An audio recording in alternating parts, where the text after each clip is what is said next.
Like, we're not going to stand before Jesus. And he said, well done, good and faithful servant. You kept on learning and attending.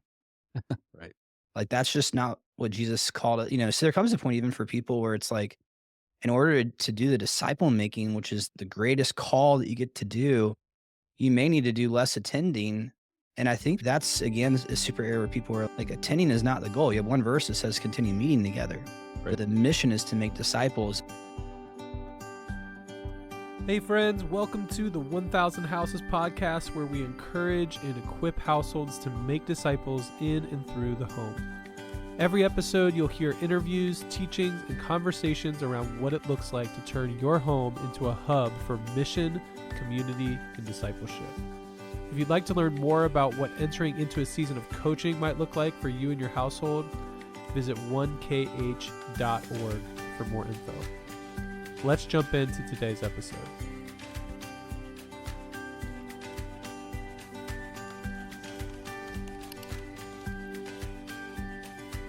Everybody, welcome back to the podcast. I'm excited to be joined today by Alex Rossie. Alex has been involved in a lot of very similar kind of ideas that we've been orbiting at 1000 Houses. And somebody on one of our coaching calls, Josh, I think, was mentioning his relationship with you, Alex, and just like, ooh, wow, I learned a lot of this from Alex. And I'm like, every time I hear that, I'm like, I want to get them on the podcast. I want to drill into like, what is it that's happened? As Alex and I were just kind of chatting, he was doing missions work in Central America, and this really informed the way that he thought about church in the West, and came back to Virginia, became a small group pastor, and now is a part of Ordinary Movement. Lots of very similar pathways that I've been on, but I would love to, Alex, maybe we'll start with just big picture. Tell me, what is it you do? What are you part of? We'll then kind of go back in time and get more of the backstory, and then we'll drill down into what you guys are leading. But yeah, what's the big picture? How would you describe Okay. it? Yeah, my primary allocation of time is overseeing operations for Ordinary Movement. And Ordinary Movement is a discipleship process, platform, tool resource that we use to give ordinary men and women to run at disciple making. We leverage a platform, we leverage courses and training, and then we have a workbook and then resources that accompany all of that. It's a 26 session workbook that accompanies it. And basically, we help anyone, whether they've ever been in a small group, whether they've ever led one many times or never before, just run at, hey, take this and run. Taking all the guesswork out. We made discipleship simple. And during that 6 month to 12-month duration, we have some format that goes in with that. And it centers around core values like abiding with Jesus, intimacy with Jesus, intentional relationships, multiplication. And yeah, so it was designed for ordinary men and women, stay home moms, moms that work day jobs or business women, or guys that are in real estate, guys that you could be a plumber, whatever your background that you just wanted to figure out, not just be told to make disciples, but have something to run at making disciples. That's what we do. So Right. that's like my major focus. And then a team and I, we are working on launching Mosaic Movement. That is a disciple making movement. It looks a lot like micro churches, if you're familiar with that world.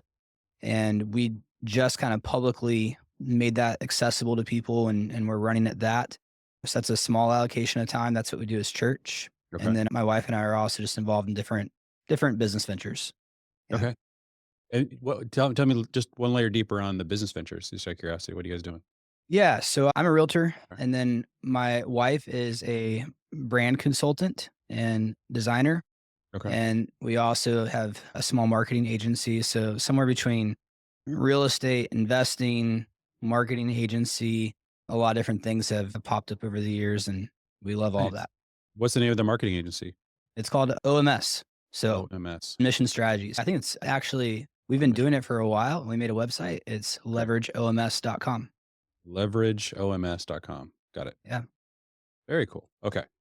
So many cool things I want to drill into there, Alex. But let's start with, what did you learn in Central America? Like, how does missions and what you experienced there? Because the big question we're trying to understand, this is like the code we're trying to crack. Why do disciples not multiply in the West? That's what I want to know. I want to understand why. So Uh, any background, we can't get to the fourth generation no matter how hard we try. So please help me. yeah. Like, what did you see happening in Central America? And then we'll get into what goes on in our context.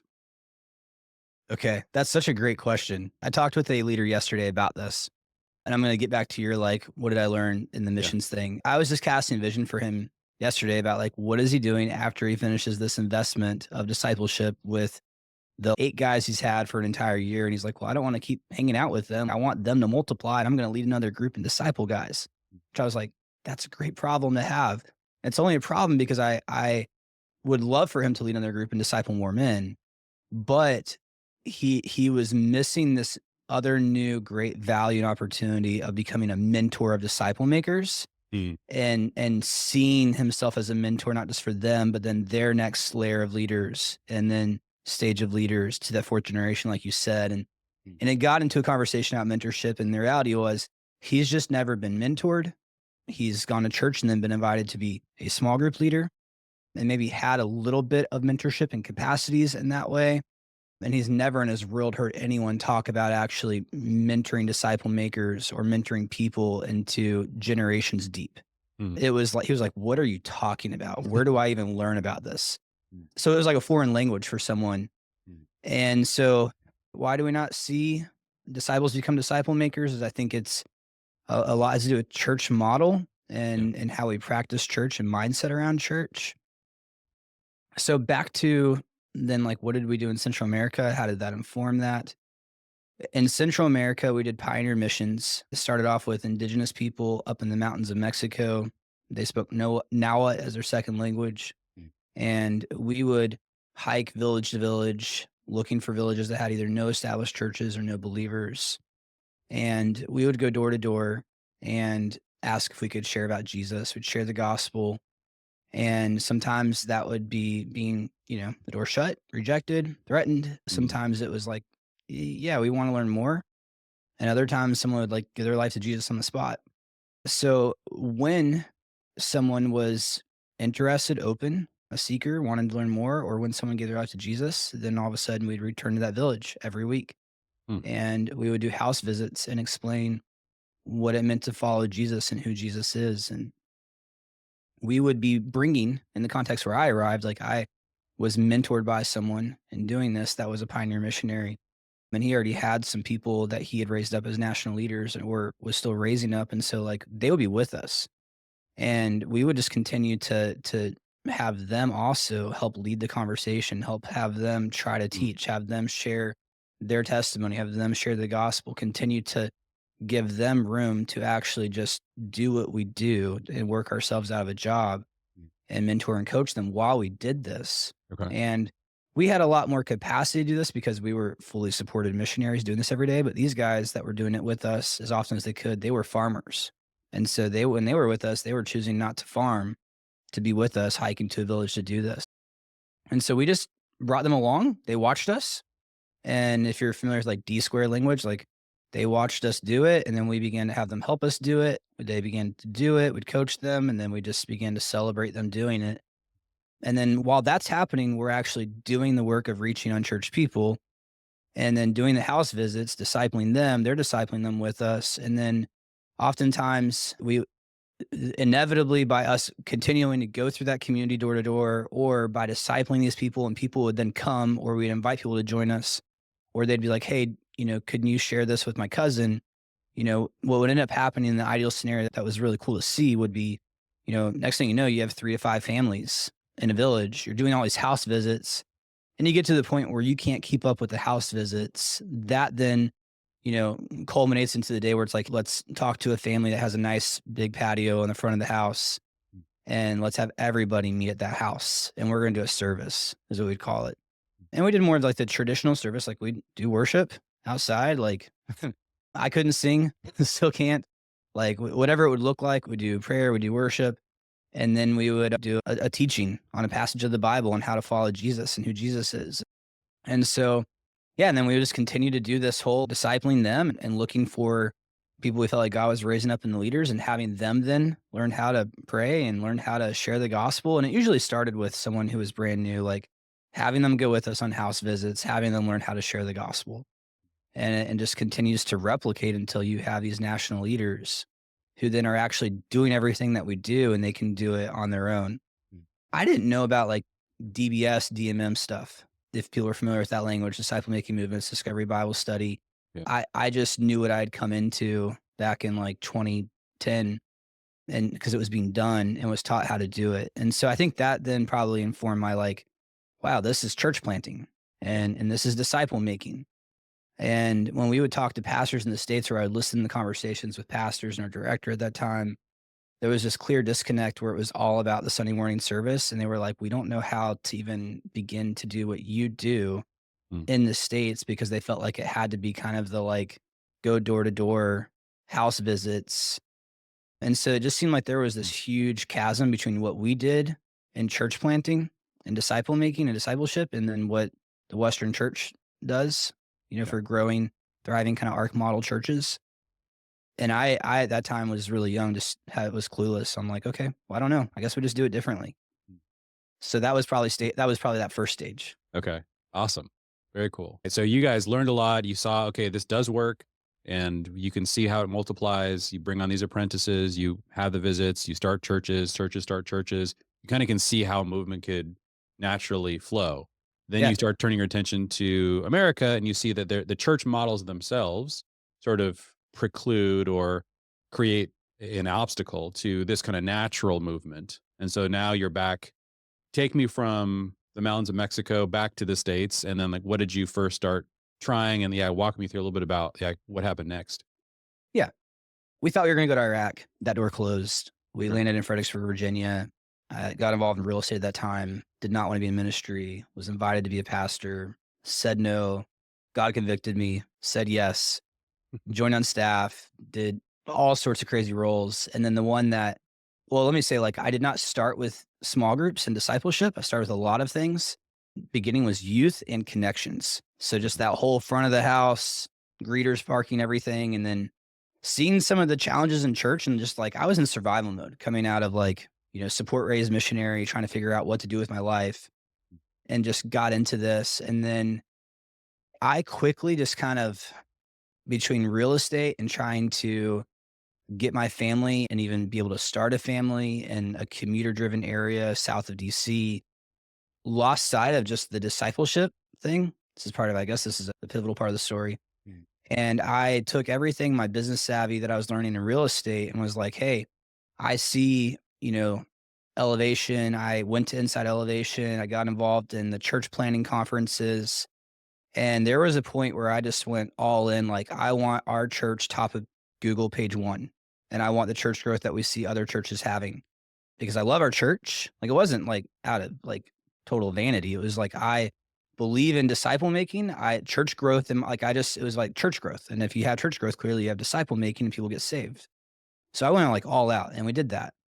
And while I was leading guest integration classes, next steps classes, there came a point where I was just like, every one of these classes were now leaving their churches to come to our church.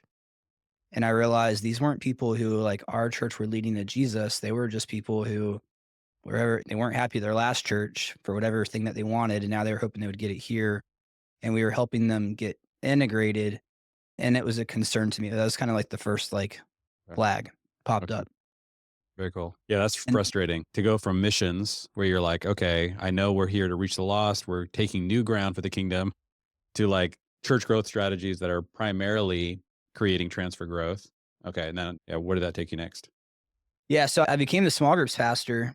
And then really it was, again, like I'm just focusing on growth because that's what I'm hearing and seeing other churches celebrate. And we did that, kind of shifted a church that was very Wednesday night focused, couple classes into the thriving Saddleback 3-semester format, and learned how to do that and raise up leaders and kind of have an entire pipeline, do all the launches, and got a great percentage of our church into it. And that was fun and great. And again, I was kind of, this is in that phase of life that I was in, but I began to recognize like I'm not seeing disciple making movement. I'm seeing, it was a lot more focused. I was also the leader of connections. Now, during this time, I'd raised up a lot of leaders, replicated myself, moved into new areas, but I began to feel like I am creating a pipeline of volunteers. And the goal was not to become disciple makers. It was just to raise up good managers who were the John Maxwell style leaders. And it wasn't really creating people who became disciples, who became disciple makers and were capable of really leading people to Jesus and then raising them up as disciple makers. Our small groups were cultivating good friendships, good community. There were opportunities to grow in leadership, Mm. but people were staying. I didn't have this language at the time. I just saw it, could feel it. People were staying in that knowledge acquisition loop. Yeah. They were, the same old men's ministry. Everybody just wanted to do the next Bible study. The same small group leaders trying to figure out what curriculum I was going to give them or suggest to them. And to the, I was just like, I don't know. I don't have the, like, what do you want to do here? We'll get right now media. Like, just, you know, you're in survival, you're trying to keep up with all these things. And then you're like, hey, but I want you to raise up leaders. And then the reality was like, no matter how many times I tried to explain this idea of raising up leaders to them, it wasn't clicking Mm. because in hindsight, that wasn't like raising up, disciple makers was not in the DNA and culture of our church top down. Okay. Our emphasis for most churches was on the Sunday morning service. Yeah. And I began to see that and feel that.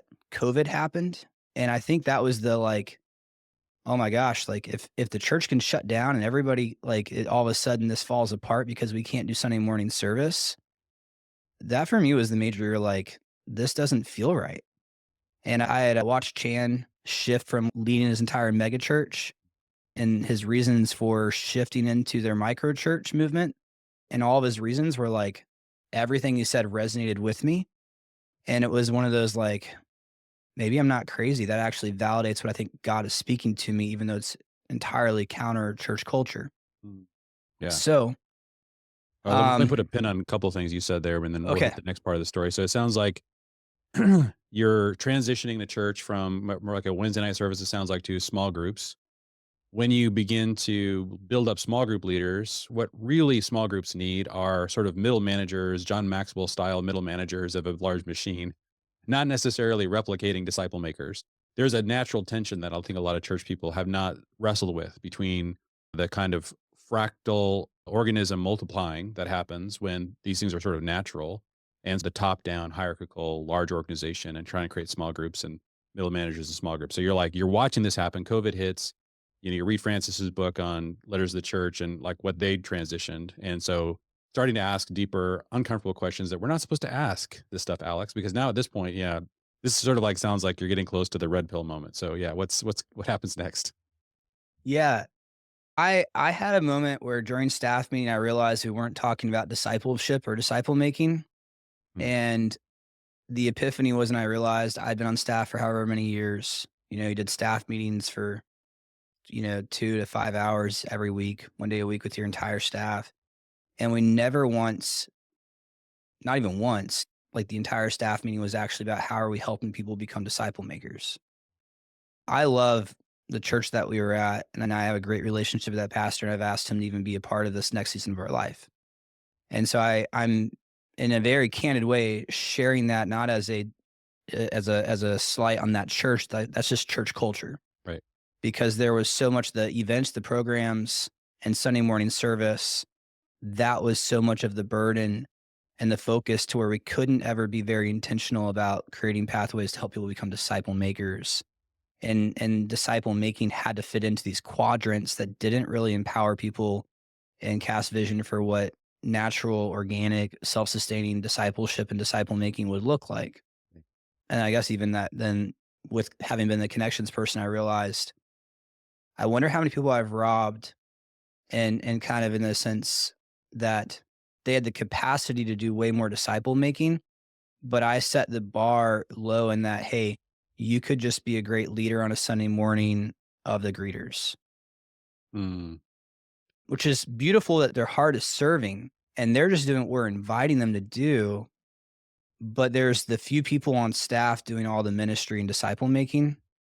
And Yep. this person, there's just no vision to see them do what we do or to think that everybody could do what we do because of the way that you have to build the machine and then what it takes to keep it going. Yeah. I know one way that I think about that challenge, because I think that's well stated. When you start a family, the husband and wife, they have specific things they're gifted at, and they can go off as individuals and pursue those things, and that's great. But they also have children, and there's a lot of focus, especially in the Bible and clearly in families, to having children and using your gifts. In the church, there's a tendency to not have children, to not have spiritual children, to not say that this is a part of the foundational mission. The command given to families is to be fruitful and multiply. The command given to disciples in Matthew 28 is to go make disciples. That's the command everyone has. But there's always a tendency, particularly in a highly individualized culture, to say, okay, what are your unique gifts and how do we plug those into this larger machine? And so these two things, unfortunately, they don't need to be in tension, right? You can do both. I do both in my life. You and your wife do both in your life. You guys we're all doing both. But in the church, we do only one. We tend to Yeah. only use our special gifts at the neglect of having spiritual children. So yeah, that's a real tension. Yeah, so I guess that was like all these things built to that final red pill moment. I realized like we had crazy, crazy growth. And at a moment where a lot of churches were just trying to figure out how to stay open, we were growing like wild. And for me, all of a sudden, I realized this growth is misleading because we're still not actually raising up disciples who live a lifestyle of making disciples. We're doing Sunday morning really well and growing that, but it wasn't just what I felt like. This is what I read that Jesus desires, and this is what I read that the early church looked like and how it actually grew. And their growth was because people were coming to Jesus who were far from him. Our growth was church people coming to be a part of this because this is, healthier or better or more thriving, all those things. And then I realized there was a conflict of vision around like direction and what does God put deeply on my heart for discipleship and disciple making, and what would that look more and more like in lieu of what I needed to build in order to maintain the engine. That was then like, okay, there was a shift and felt like God was leading me to be a part of more intentional discipleship, disciple making, and even helping the church in that trajectory. I just didn't know what that would look like yet. Okay. So that was probably like 2022. Okay. About 3 years ago, you guys are starting to transition. Now, I'd love for you and we can kind of dive into the last 2 or 3 years story as well, but maybe taking a step back again, I think it would be really helpful at this point to give us a snapshot of, so we heard the story and almost everyone who's listening to this is going to have their own story of like, okay, there's a tension that we all feel between the church model but give me your vision. So there's a collision of visions. What, like if Alex could like wave a magic wand and like design a disciple making replicating movement in Virginia that is really making disciple makers. Give me some of the elements there that go into what that looks like. All right. So what we're endeavoring to do, I think we're trying now to endeavor to do that through Mosaic. And so I've been trying to put ideas in writing on what that would look like. And with these ideas, I'm hesitant to say, like, I just wouldn't be dogmatic about it. We're learning as we go. I'm trying to learn from what I've seen work well in proven models, but contextualize it and also just make it fit our own style of how we're wired, our team and I. So being attracted to more small gatherings, missional communities, micro churches. I'm hesitant to say house churches because I think that has a whole other layer now of people's experience and perception of what that should look like. Right. But in homes or coffee shops or playgrounds or parks, or I don't care, they could meet at a church building when it's not being used. But this looks more like ideally, people are coming together for like in the context of church. Church is not the building or the service. We are the church. I think of church based on what I read, like as a noun and a verb. There is the people that make up the church, and there's this verb that we see of like, what did they do in their gatherings? And so for us, then there's the like, we want to come together around like time to fellowship, time to break bread. We like to eat a meal, hang out, connect, and actually like be known and catch up on life and talk and know what's going on in people's lives. And then we do a time of either worship or prayer. I don't know where this goes. I feel like we've probably overemphasized like singing and worship culture in church, and I love it. Like I love to have a great worship session at a church with music. That I love worship, but I've recognized you can't get people to come to a prayer service. And so if you're asking me vision wise, I think prayer may be more important than that time of singing together, unless that time of singing together really feels and looks more like prayer. Yeah. And then looking at more of that DMM format for like reading scripture, but having more learning through discovery, not by lecture. I like the idea of getting people through the Bible in a year, although it's a heavy lift, but it's doable. It's 15 minutes a day. Anyone can do it. I just think that if you get people to read their Bible cover to cover and they do it more than 3 times, they got everything they would have out of Bible school, especially with some coaching and podcasts.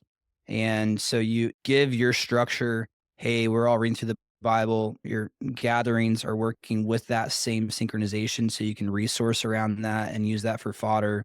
You pick a passage that everybody would have already read, your hosts or leaders pick that out, you read it or a portion of it. The big goal is discussion and that learning through discovery. And we can talk about that. I'll probably be long-winded. So there's certain questions that really Yeah. set you up to focus on how you're going to apply and keep you from getting tied up into theological arguments and what people feel. And so that's important. And really focus this more on obedience-based discipleship instead of just theological knowledge. And then with this component is this like how do you inspire and just make disciple making? Because the gathering, like, while maybe I'm leading it and I'm more intentional right now in disciple making these people and helping them become disciple makers, I've got to help them begin to shift towards like their call to be disciple makers, not just, gathering. And so I think then with that, there's got to be a cultural value and also framework to make outreach missional living a part of the regular discussion for this gathering.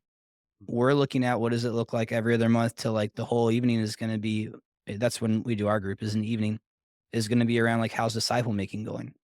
Disciple making is not limited to discipling believers.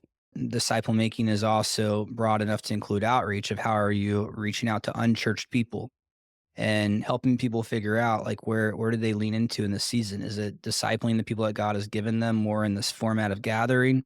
Is it one-to-one with some people? Is it kind of introductory, like who is God and apologetics kind of stuff? Is it the outreach area where like we're helping people rub shoulders? I mean, really everybody. We want everybody to be doing this and but there's seasons. I think that's kind of where it's like not everything fits into a stage or a program, but getting people out there to reconnect with unchurched people. And yeah, it might be something very tangible, like taking care of people who are struggling financially or the poor or the homeless. It may be something a lot less holy looking, I guess, for if you will, or spiritual looking, but like might be you leading a meetup for a hobby that you love. And because you're leading that meetup, now you're actually getting to meet unchurched people and begin to build relationships with them and have conversations. And through those conversations, your missional intent is actually to have spiritual conversations and begin discipling them. So Yeah. Yeah, it's good. I would say one of the kind of major overlaps that you guys are doing that we've also begun to move towards, what you're really describing is a disciple making community. Like that's what the church really was intended to be. Because I've been asking this question, what did Jesus come to start? Like if he came to the US and saw our church structures, would he be like, yeah, that's what I came to start? If not, then you've got to, as clear as possible, describe what he came to start. And it seemed to me like he came to launch a disciple making movement, and that community was a necessary component of that disciple making movement. And when that community gathers to encourage each other in their disciple making, which includes the outreach they're doing, that's the church. Like that's the church experience. And what's so bizarre is that you have people gathering that are core to the church, but have left the movement. And this has become incredibly confusing. So one of the things we did, which was kind of this extreme thing, we have a house church that we told everyone, like, don't use that language anymore. It's confusing people. We do think we're a church, but we're going to call ourselves a disciple making community. yeah. And we asked everyone in our house church, hey, it was October. I said, by the first of the year, we need you guys to give us a plan for how you're going to make disciples this next year in 2024. This was back in 2023. Give us a plan for how you're going to be discipled or make disciples this next year. And, some of them were moms who were newly pregnant. They're like, well, how do I do this? And we're like, all right, well, we will work with any situation you guys are in and make sure that whatever, like if there's a season of discipleship that you can do where you can take on apprentices and really build into some people, but that's who we are. That's what this is. And we're going to actually define what obedience to Matthew 28 is, because what we kept seeing was that their idea of obedience was either just growth in general, or someday in the future, when my kids are grown, I'll start making disciples. And we're like, okay, this is what obedience is. Every year you are either being discipled in an intentional apprenticeship to Jesus, or you are making disciples of people that are being apprenticed by you into obedience to Jesus. That's obedience. And if you go 12 months and you don't participate in that mission at all, then in this community, that's just here. This is not general. We're just calling it for here, for this group, our context. We're going to call that disobedience. And so if you're not interested in being on the mission, then, and again, we'll help you in any way we can if there's anything that you need. But if your decision is we're not going to be on mission, then there are so many other places that you can go and Yeah. participate in church that is not on this mission. We found that without being that explicit, people were going to continue to endlessly consume the goods and services of the church without actually bearing the fruit that Jesus commanded us to bear. I didn't know any other way to do it because we tried it for years and years, and that actually did flip the script, I would say, in our community. But man, that was super costly to like say it that explicitly. But what you're describing, and I love what you're describing, which is sort of like, look, when the church gets together, we're the people who have been out there all week long making disciples. That can be through the early stages of discipleship, and that is like evangelism, or through the actual process of apprenticing people into obedience to Jesus. But we're kind of regathering, and like we need some time to worship. We need some time to regroup. We need some time to encourage each other. We need some time to teach each other and engage in this discussion. But it's all in the context of we're all on this mission together. So yeah, Yeah. tell me, does that resonate? Is that what you guys are trying to say as Yeah. well? Absolutely. And to echo what you said, I think in church culture, myself and at large, we've replaced the mission to make disciples with the mission to do church. Yeah. And so now we're having to relearn. I mean, I've grown up in church, Christian schools, you name it, like my entire life. So for me, it's a huge amount of effort to rethink and relearn when you've done something for 33 years, a certain Yep. way. And then to that point, and I guess related earlier, it's like, what is the goal? And hopefully we can teach people what is the bigger goal, the parable of the talents. Like, we're not going to stand before Jesus and he said, well done, good and faithful servant. You kept on learning and attending. Right. Like, that's just not what Jesus called it. So there comes a point even for people where it's like, in order to do the disciple making, which is the greatest call that you get to do, you may need to do less attending. And I think that's again a super error where people are like attending is not the goal. You have one verse that says continue meeting together, Right. but the mission is to make disciples. And so I think shifting to what you're saying is to like, how do we help people see themselves?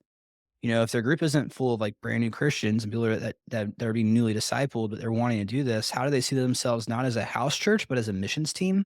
Yes. Like, if you were to go to Iraq and start Right. from scratch, you wouldn't just say, "Hey, we're gonna continue to meet together and, invite people here or there." Like, no, you're a missions team and you've gotta figure out how to get out there and meet unchurched people.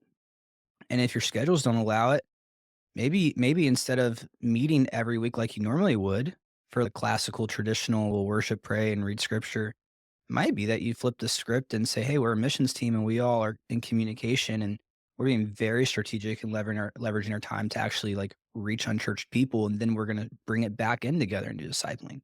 Yeah. Yeah. That's good. Yeah. I think that is a question that's so taboo to ask. What are the rhythms? Force rank the rhythms of your week in terms of obedience. So here's the Bible says that we're called to do. Now, if you say, look, I'm in a super busy season where I can only give 2 or 3 rhythms a week to the mission, what are you doing with those 2 or 3 rhythms? You're still called to obey in those 2 or 3 rhythms. And if you decide to fill those with things that are leading you down a path of disobedience, of passivity, then that's not good enough. Like, you're not actually on mission. You're not actually obeying Jesus. You're sort of participating in a religious system. And what you're really trusting in is not what Jesus has both commanded and instructed and inspired you to do and modeled for you, but you're participating in something else, some kind of religious ritual. And really, in so many ways, it sort of like replaces this mission, which I think that's what is so difficult, because a lot of the pastors that I talk to, they believe 100% that the mission is to make disciples. They understand completely that we need to be making disciple makers that are obedient to Jesus. They're not confused about that. What they're incredibly confused about is why it's not happening when they are committed to doing it through the current model of church. And you said there was sort of a collision that you sensed. And I think this is where I feel like this is where we're all sort of stuck in America. I would say we're getting right up to this fork in the road, which is, can we just tweak the model of church that we all are super familiar with, the sermon centric worship service ministry, plus the small groups that are necessary to make sure there's, good relational connection within that congregation. Can we tweak that in such a way that it actually launches and undergirds real disciple making movements? What do you think? 100%. Okay. But it's all going to hinge on the lead pastor and maybe the board, because it Okay. depends on how much of a board steers the pastor or if the pastor steers the board. But like, yeah, top down. If top down your leadership is bought in and says, hey, I mean, for anyone listening, it's like look at the data at the state of the church. Like the majority of all churches that are growing, by far, like over 90% of the growth is just transference. And then the overall church growth in the United States, 0.08%. Like we're at the plateau, but like that's just growth year over year. But then you look at the decline of the church when you step out and look at it big, like we're in decline, big C church, right?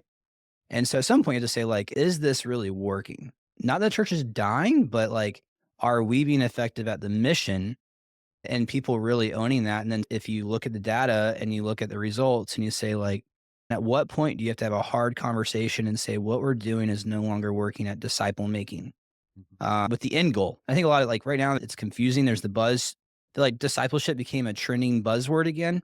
Yeah. And everybody's like, yeah, our church is into discipleship. But it's always about spiritual formation. And it's Right. got a lot of big fancy words that I don't even understand unless I like get my theology hat back Right. on. Doesn't help me. Yeah. But like practices and rhythms do and making it applicable. But most of all the stuff that I'm hearing and seeing in church world about discipleship as they're getting back into it still lacks that. The goal is to make disciple makers who are self-sustaining, that are now doing the disciple making apart from needing the Sunday morning service or the pastor to coddle them. Right. And so I would say, yeah, like churches can totally shift this way. Yeah. It doesn't need to be overnight. I think that they can begin to develop a culture and cast vision. And I think that an under-discussed thing is going to be that if you're going to really truly shift your, let's say, a mid-sized, large-sized church that's been Sunday morning centric into disciple-making movement, because you want to see those results again of unchurched people being discipled, you're going to have a bigger conversation, I think, about the engine that you created and how to attack areas where you're dependent. And financial model is going to be one of the ones that most people are not talking about that I think has a bigger impact on our ability to go. Like I see pastors that want to do this, they don't know how to get there because of the financial model. Right. And you and your wife, you're bivocational. Mm. Do you think that's kind of should be normalized, or yeah, how do you think about the economic model? Or how would you tweak it? Yeah, we're a blend. I have a salary with the Ordinary Movement, raised support to be a discipleship resource for churches and men and women. We have business income. I raised some support to do missions and some missions initiatives that I do with Frontier Missions. I do think co-vocational should be totally embraced, celebrated. And I don't know that it's cookie cutter. I think there's things that I couldn't do in leading if I were not full-time focused on Ordinary Movement and Okay. pace. When I think about the ideal of disciple making movements, I don't see it working unless we show that, hey, even the business guy who runs a painting business and has crews, we've got to show a model where he can see himself leading this because he's seen someone else leading this that's in business, Yeah. not because somebody was on a salary. So we're rethinking this. And I don't know, as we mapped it out, I wanted to lead with some structure and guiding. That way people didn't get in. I was explaining, like, I didn't want people to feel like, hey, like we're building some ship at sea, but it's not that we don't know what kind of ship. We're building a warship. It's focused on disciple making. Didn't want people to join our team and think that like all of a sudden 6 months later, why can't we have a slide? Well, it's not because we were building a carnival cruise ship. Like this is a Yeah. award. Yeah. So like with that in mind, we're trying to cast vision for that. We're working through right now. Maybe no one will be more than part-time. Yeah. Maybe, I mean, if it grows wildly huge, maybe it's like admin roles are on salary. Josh and I, my friend and I, we've really talked about like what are things that would, if we put it in place now, would keep this from becoming something that has those dependencies that drive decisions that shouldn't. Mm. So we're looking at what does it look like to, yeah, even with your lead pastor, like with in-house, there's term limits, Hmm. just to keep that apostolic movement. And what if neither he or I never take a salary? We raise support if we need to. Yeah. And we mostly suggest people be part-time. What are we rethinking? Because I think that's one of the most under-discussed issues I around agree. that Yeah. that You're stifles. right. You're putting your finger on really two problems. One is the leadership problem, and the other is the ordinary person problem. So the leadership problem is it possible to have a dynamic movement led by somebody who's part time? And that's something that's really difficult when you've got a lot of other things, that are putting pressure. Our take on that has been that, we've been willing to give full-time salaries to people for up to 2 years, as long as they're on the trajectory towards bivocational life. And Good. then once they're there, then part-time is then the normal. There's got to be one person in the organization. The ops person that's got to be their main thing, even if it's part-time. Yep. They can't have something else that's going to take their attention off the ball for 6 months. Yep. So those are some of the basic things. So that's one thing, is just a leadership problem. But there's also, and you guys have branded the whole thing under this ordinary movement, and I love the way you describe that. Like, if this doesn't work for the business guy, the plumber, like, man, that's so. Talk to me a little bit about that, like, because one of the things I'm struggling with a little bit is, so you oftentimes these kinds of movements are started by pastors who have, really, they don't have normal time constraints when it comes to disciple making. And so they're engaging as part of their job in beginning the process of launching this in their churches. And then they also have so much to give. And so they oftentimes create these processes that like last for a couple of years with the guys that they're discipling. And so it's a real apprenticeship, but it's very difficult for then the people that they're apprenticing to turn around and say, oh, I'm going to. So there's some kind of sweet spot I'm constantly trying to find in our blueprint, life on life discipleship, which is like trying to find the sweet spot between what's transformational in the life of an apprentice, but what's also like what's possible in the West for multiplication. Like, so that plumber, that businessman, that stay at home mom is like, oh, I can do that, and I know it would work. Like, that's actually not easy to figure out. How do you, and you guys, you mentioned that you have like a 26 session workbook, and I'm curious, like getting maybe one layer more into the weeds and how you guys are advocating for the normal, ordinary person to make disciples. What does that look like for them? So the lines are blurred a little bit. So there's the ordinary movement and there's Mosaic movement. So ordinary Mosaic and ordinary movement is a movement of disciple making and as a resource in less of community, but community in the sense of like there's people who are rallying around saying like we want to see disciple making brought back into the ordinary person's life through their churches. For the So church? ordinary movement is standalone, a resource and platform to equip ordinary men and women through their churches. We're not a church. And in fact, I just had a coaching call with the pastor earlier and was talking him through like what does it look like for him to fully champion disciple making at his church? And he's looking at taking ordinary movement and integrating it as his discipleship pathway in his Right. church. Because the thought of how do I help my churchgoers become disciple makers, it's overwhelming if you're a pastor. Yeah. On the Mosaic side, it's different because that is for us, our church, but we've also felt like God led us to make it a movement. And some of that comes into like we wanted to do disciple making movement as church, and we couldn't figure out who to do it with. And also then finding an expression that fit the way God wired us. Yeah. So with ordinary movement, it's a really simple framework that anyone can use. It takes all the guesswork out of it, and you can plug it into your daily life at any time, and it'll fit into your church community, whether your church has small groups or does not. It is at the very least 6 months or 12 months, depending on how you do it, the 26 sessions. Okay. But there's also this entire process along with the 26 sessions that we train on how to lead like a disciple maker, not lead like a small group leader. And that really then is Like is this. preparing them for multiplication, like preparing the next generation while you're doing it. Yep. Okay. Exactly. Yeah. So not only are the sessions oriented around helping people go from churchgoer to disciple maker, we're having that leader lead by asking questions, not by teaching, lecturing. And then they're leading up front heavy, but then they're working their group through the discipleship square. If people are familiar with that, but that beginning, like everyone's watching you lead and facilitate, and then you begin having them help, begin having them now about a third of the way through, like all of a sudden now they're leading and you're coaching. And at the end, they're all leading and you're just celebrating. Outside the context of the discipleship process, they're already starting to lead. That's Yep. great. Yeah. And then so that's the resource platform for churches and ordinary men and women through churches to run with to get them going as disciple makers. And then the end result we want to see with this is do they love Jesus more? Are they more intimate with Jesus? They grew their relationship with Jesus. And then as a result, they now feel compelled and desire to live a life of multiplication that may look like launching their own ordinary men, women, movement group and inviting people and discipling people.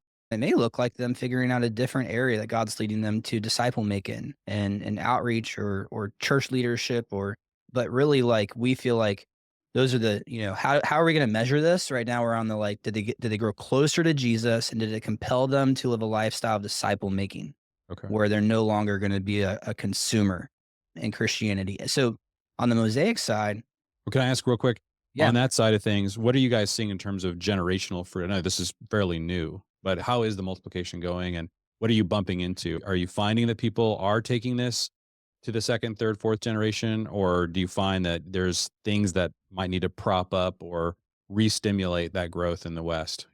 People tend to drop the ball pretty quickly in our culture if that vision's not constantly being cast. So what are you guys seeing Mhm. on the multiplication side? Yeah, we're about 6 years old. Okay. This last year, we just really, for lack of better words, made it open source to where you could lead a group without ever having gone through it. Okay. Our entire growth leading up to the 5th year was through multiplication. Okay. So started with one group of men that led into over 90 groups across the country. And it was because somebody had been in a group, and then those people in that group multiplied in other groups. Now, this last year, I don't know the metrics anymore of what is that multiplication rate, because we've now opened it up to where everybody can do this training and do it. And we have a wild amount of signups every single day that people going through and launching groups. So I think it'll change. But our entire growth leading up to the end of 2024, if you will, has all been as a result of people who were discipled, who then became disciple makers, and the groups that we tracked led groups. So effective at Yeah. seeing those people in those groups multiply. And we did have a heavy emphasis, intentional, of like, you as a leader, we want to see you become a mentor for these leaders. Mm. I think that we still have work to do on our part, that I want to see us do, that of casting vision, like we talked about earlier, on this, seeing yourself as a mentor of disciple makers, and then seeing that through into maybe 2 more generations beyond those disciple makers. Yeah. And it's just something that, like, I think we have to begin talking about and casting vision for, because the people that are in our community and doing this with us and doing this in their churches have never heard that before. Right. So, I don't Well, know, I does think that answer your question? Yeah, that's really helpful. I think what you're discovering, and this is what caught my attention, I think that in our culture, we vastly underestimate how difficult it is to cause the multiplication effect, the movement effect to happen. And so, what happens overseas, there are natural sort of defeaters or issues within Western culture that tends to sterilize the fruit and make it stop reproducing. And so, the level of intentionality, and you guys have, at least these three tools that are designed really well for multiplication. You've got a lot of clarity around how to do it. You've got, during the process, the leader beginning to hand over the reins to the people he's discipling and letting him or her actually feel what it's like to do it. So they've actually got real life practice before they even start their own group. And then you're onboarding this third piece, which is like causing those who have completed leading a group to become mentors of 1, 2, 3 generations downstream to make sure that this continues to go. I mean, that's a lot of effort trying to keep the seed and the fruit to stop it from becoming a sterilized movement that goes 1, 2, 3 generations and stops. I just think that it's difficult to overestimate how difficult this is in our culture. I think that those are Yeah. some really powerful tools you guys are bringing into that. So on that, where we need, if we're going to see it happen better within our own movement, is I think we have to see pastors champion this way of thinking. Because in church culture and small group culture, if they even have small groups, there's still like, the expectation is you lead a group and stop. Yeah. And so that's kind of like, people are like, oh, I led a group. And then let alone if they're like, oh, I'm mentoring 3 guys, once they see those guys lead, they kind of, so I think that's where we desperately need pastors to champion this Yes. mindset of disciple making from their pulpit. And this is why I emphasize in our context this idea of defining obedience to the Great Commission as every year you initiate the making of disciples, or if you're a younger believer, you can go through discipleship. But everyone's on this mission. And that's something every pastor listening could track. You could take every person that's a part of your church and ask that question. What percentage of people in my congregation in 2025 or 2026, as we get closer, what percentage of them are this year involved in a disciple making process? They're either being apprenticed or apprenticing others. Mhm. And if pastors actually held people accountable, and like I said, hey, 2, 3 months before the beginning of the year, said, hey, let's all develop plans. We're going to launch every year. There's going to be a big launch and a big celebration. You could create a culture in just a couple of years. You could turn that congregation into disciple making culture The big launch happens maybe January, February. Everybody's like you've got people who are in really busy seasons. They might say, okay, we can't really start our group until July or August. Great. But you will launch then because we're going to obey the Great Commission. So everyone is participating. And then maybe towards the end of the year, November, early December, something like that, you could create this great celebration, where people talk about the transformation that they experienced in their disciple making. And so Yeah. we got to launch and celebrate. And I think at an annual level. So maybe, and that would be like a fourth element to your guys' blueprint if you added that. These other three elements I think are great. And I agree that if that's the weak part, which we were really struggling with until we got serious about launching and celebrating and realizing that in the Western culture, the problem is that people are hearing other visions all the time. And so Mhm. we have to have some kind of rhythmic way to reignite this on a regular basis. Whereas, in the mountains of Mexico, you've sort of seeded the DNA into people and they don't see or feel or hear other visions. They just experience this is what church is. Of course, we just make disciples, but that is not the context in the West. Right. Being serious enough about they're constantly our people are constantly being inundated with another vision, which is the Yeah. attend church vision. And we're not saying that there's anything wrong with attending a worship service. We are saying that replacing the disciple making movement with that and saying that's good enough. That's a problem. That's disobedience. Yeah. And I think on that, there is confusion around the vision. And you and I were talking earlier, like getting into like blueprint. I think with Mosaic, the reason I led heavy on the showing kind of the blueprint of the vision is like I think people need to visually see where is the end goal? What's the finish line? Like what are we really celebrating and trying to work towards, even if it's extremely hard? It's not just attending church and being on a team, Yep. a serve team.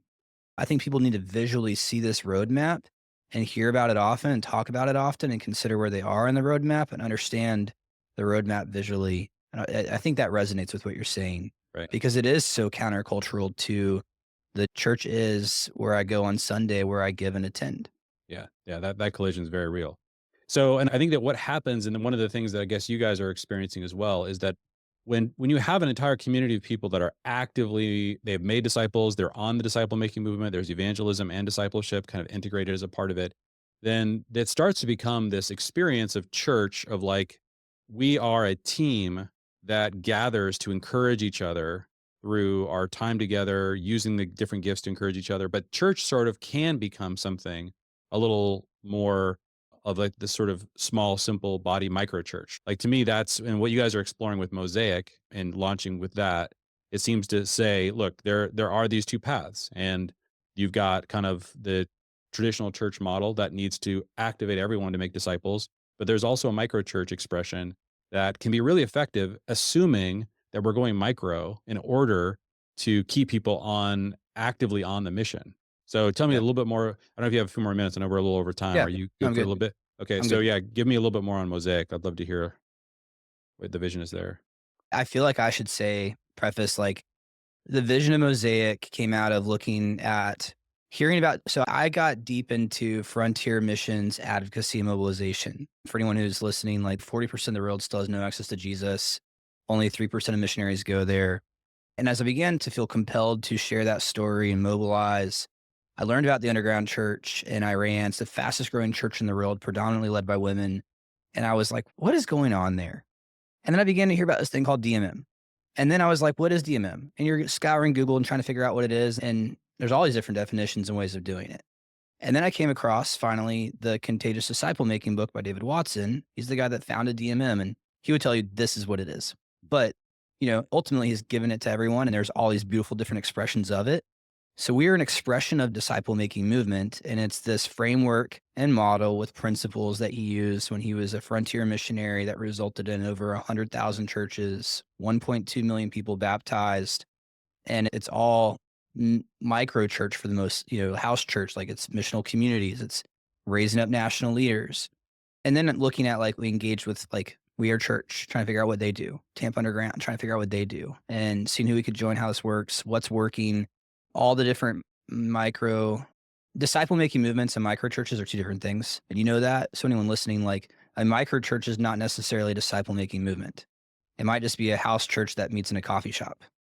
So the disciple making movement is the framework and structure that actually creates a movement of people making disciples who make disciples, resulting in the byproduct are missional communities, micro churches, wherever they meet, however they do church. And so for us, that's what we're endeavoring to do, and then figure out how to communicate it in a way that still makes sense for the common person who has a church experience, doesn't feel like a foreign language, but cast vision for the goal is to see everyone become a disciple who makes disciples. Yeah. And I felt like taking from what we see proven that works, contextualizing it for what we feel like would work in our culture and our community, in the way that God has gifted us, is what we're endeavoring to do. I think we need lots of expressions of different style disciple making movements, because there's so many people that I would never connect with that would connect with someone else if that person had a way to run it at disciple making, maybe in the style that God's called them to. So good. Awesome. Yeah. Well, that journey and what you guys are working on, I think that is the frontier of the Western church. What you're butting up against there with Mosaic and all those movements that have tried to figure out how to take what is happening in DMM and other countries and saying, okay, we've got to figure this out in the West. And I think that there are movements that are starting to push past that and see real progress, but it's still very, very early. Hmm. That's why I'm really excited, Alex, to meet you and hear what you guys are doing, and really link arms with you guys, because this is awesome. Both with what you're doing with Ordinary Movement, which I think it's awesome that that's focused on traditional churches and helping them get active, but then also, exploring the micro church, world and what that could mean for movement as well with Mosaic. So yeah, anything else that where people can follow you or continue to dive deeper into what you guys are doing?